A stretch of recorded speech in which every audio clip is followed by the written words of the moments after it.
Ladies and gentlemen, I don't have much time to tell you this because I'm about to go listen to classical music like a real gentleman.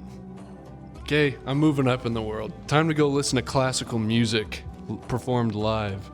But do you guys ever take a shit that is life-changing? Something to think about. Sometimes your life changes, all you needed was to drop a fat loaf. Ever think of that?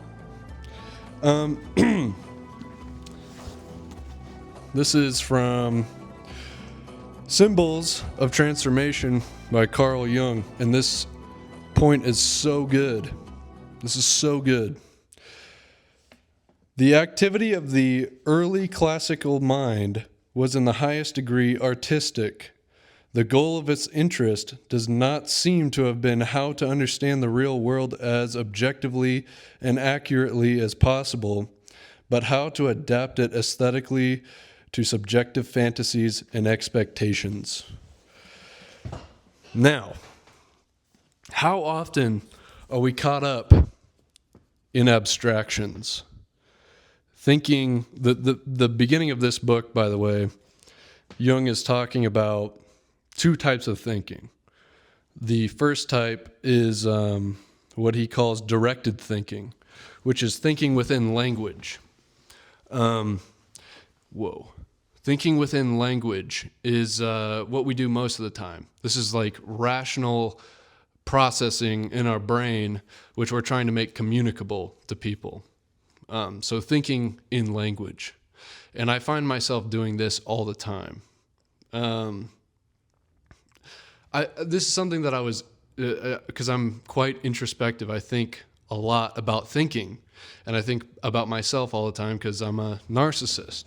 And I was thinking, I'm always conversing with somebody with the aliquum alium internum. You know, they say this outside of Latin as well. It means talking to yourself. No, it means talking to the certain other within. But I was thinking, who is this other within me that I'm talking to all the time? And a lot of times I'm talking to my coworker. I'm telling off my coworker. I'm like, I'm about to pick you up and throw you like a lawn dart. If you say that to me again, if you say it in that way, it's not what you said. It's the way you said it. I'm about to pick you up and throw you like a lawn dart. Or I'm thinking about how to explain something to somebody, or I'm just thinking about what I've been reading or what I've been just pondering things, and trying to think my way into the universals. Thinking about the universals as in the Platonic forms. I'm trying to think about that stuff. But it's always in a dialogue form, either with somebody that I know or somebody that I don't know. And that's the tricky one, is the one that you don't know. Who is it? Who is it? But I was also, okay, so that's the first one, directed thinking. The second one is fantasy thoughts. Thoughts that are fantastical. Fantasy, this is the disgusting part about our generation, is when we think about fantasizing, it always has a sexual connotation. This goes to Jung's point, because really the last sort of primal drive that we have is the sexual fantasy, where we're not thinking in words, we're not discussing anything. It's just a brute act of sexual expression. But Jung's point with the fantasy, thinking within fantasy, is I was looking over there because my parents are about to come over. Thinking about fantasy is the way that Jung says that's how the ancient brain functioned normally. It was thinking in ways that are that are images, and they're thinking and feeling. They're not using discursive reasoning in their own brains. That doesn't come along until later. This corresponds with Vico's Age of the Gods, and as well as the Age of Heroes, where they're not developed enough to really get to the the sort of, what we would call discursive reasoning, or what Jung would call directed thinking. I'm jumping into the middle here, middle of this. In the same way, one can withhold the material content of primitive myths from a child, but not take from him the need for mythology, and still less his ability to manufacture it for himself. One could almost say that if all the world's traditions were cut off at a single blow, the whole of mythology and the whole history of religion would start all over again with the next generation. That sounds very Baconian to me. So, this sort of mythological thinking and thinking that is within these images, these fantasies, is something that is native to our human condition. Except for nowadays. I mean, how many times do you guys just have normal fantasies that don't involve some sort of depraved sexual act? I mean, I do, but look, this is the messed up part, is that it's either about having sex or killing. Which Freud would just have a heyday with that. And of course, that's what we see in ancient mythology, fucking and killing. But it's expressed in artistic ways. But, that thought got me thinking some more about how strange it is to be trapped within the box of language. And I was just talking with Zach, shout out Zach, and we were discussing sort of a similar thing. But yeah, being trapped in the box of language and in the small box of English. And we were discussing how different languages would open up your brain. It's a consciousness expanding thing to be bilingual, trilingual, quadrilingual, whatever, to know multiple languages. And the thing that I think about sometimes is I try to have ideas that are not images, but also not like a word. It couldn't be encapsulated by words. Those thoughts are the most interesting. Those ones I often categorize as like smells. Those are like smells in a way. It's something which people have come up with mouth noises for describing smells, but there are some that are so, like, we have a label for it, but we couldn't explain what it is, like the smell of coffee. Try describing the smell of coffee without just saying that it smells like coffee.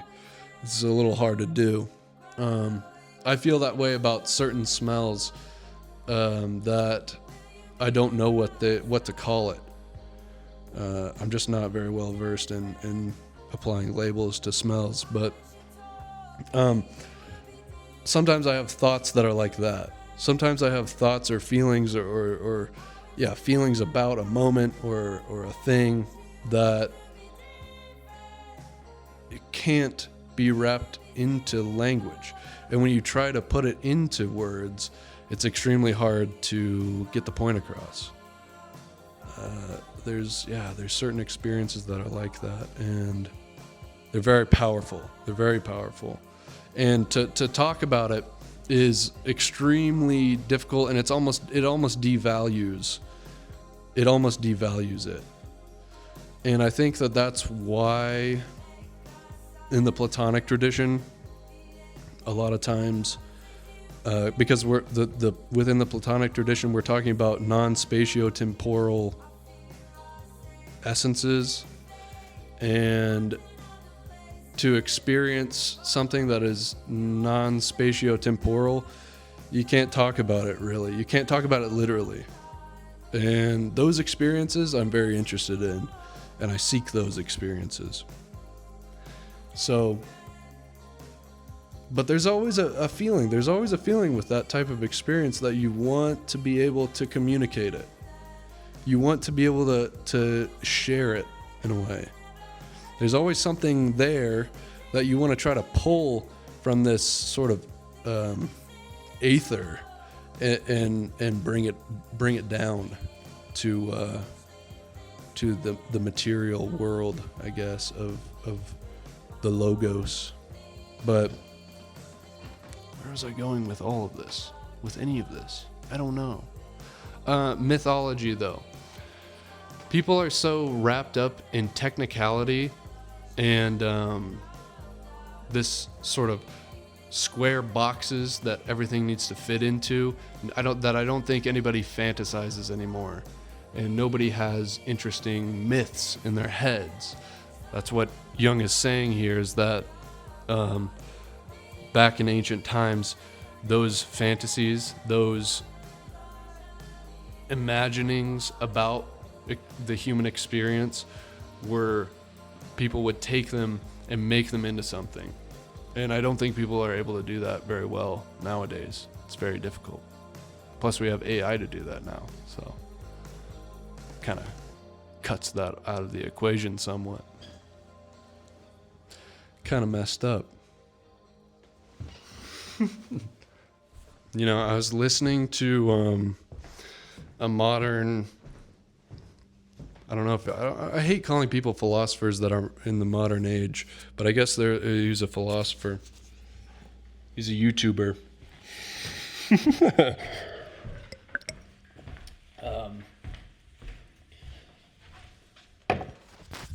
Joe Schmidt.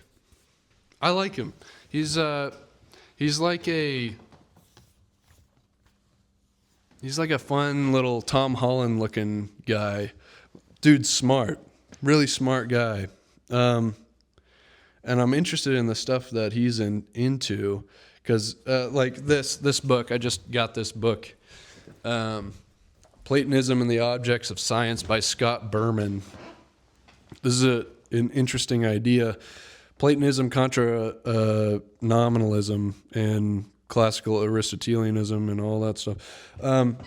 The problem that I have with all this modern philosophy and people that like Joe, no offense to Joe, but people like this, I'm just not inspired by. I'm inspired to understand all the technical jargon and big mouth noises that they make, because I feel stupid listening to it, because I'm just like, oh man, I don't like, I'm not cracked like that. I'm too dumb for this conversation. So, but when I do understand it, it's like, oh, okay, I get it, you know? But there's just so much jargon. There's so much technical datum being spewed and poured into the porch of your ear that I dislike. And it's not very inspiring to me. This is why I like Plato instead of Aristotle. Okay, Aristotle's all about that sort of, what would you say? Schematic, geometrical thought. Same with, okay, when Plato gets merged with Aristotle in an impressive way with the Neoplatonists, like Proclus over here, where you have propositions and axiomatic thinking.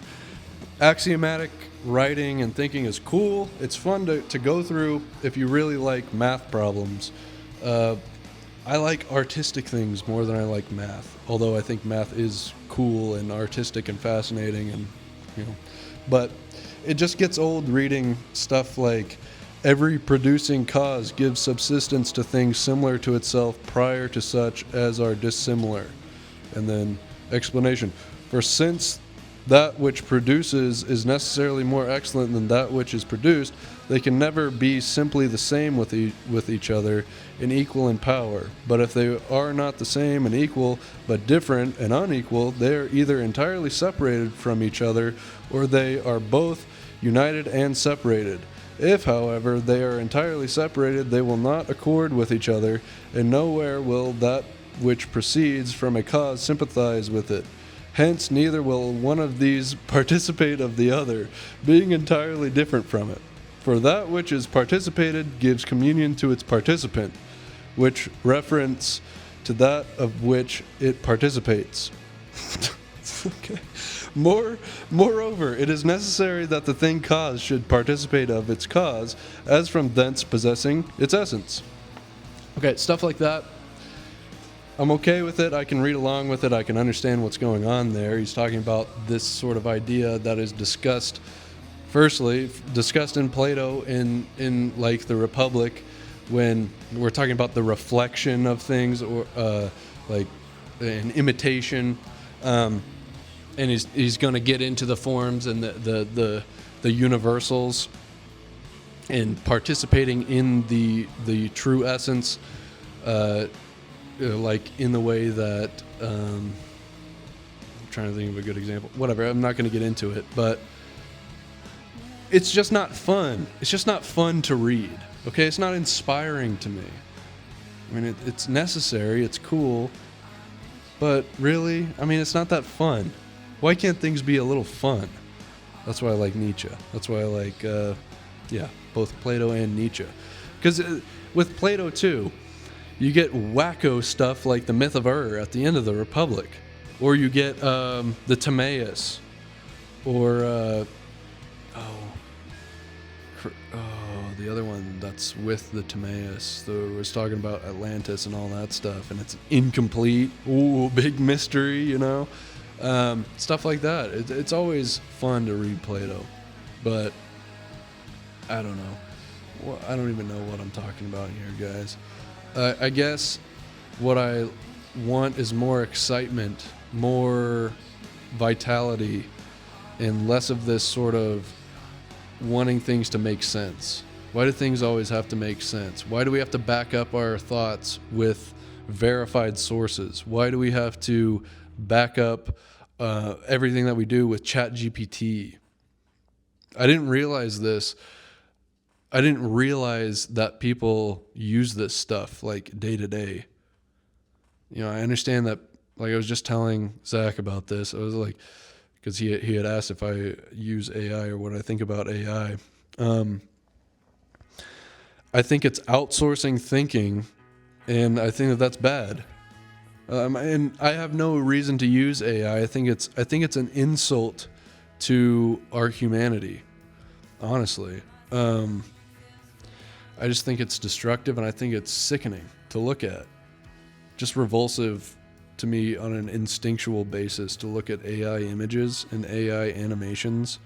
It sucks. Maybe that's just because it's bad. Maybe it'll get better, but I don't really care because it's just, I don't know, man. It bums me out. And I know people like to freak out about this stuff. You shouldn't get freaked out about it. But bring back being silly and retarded, like Elijah says. Bring back the myth. Bring back some sort of story, some sort of fantasy element in your life, I think. Because, yeah, even though you could say, well, you're just stupid and you're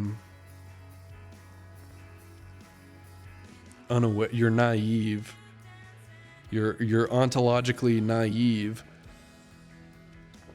I say, well, okay, if I'm ontologically naive, that's fine. I would much rather be ontologically naive or soft-hearted than be right about everything and depressed. That's all there is to it, folks. So, go read the Odyssey. Go get fired up on some myth, and make your own. Go read Thus Spake Zarathustra. Get overcome by the muse, and have a good day.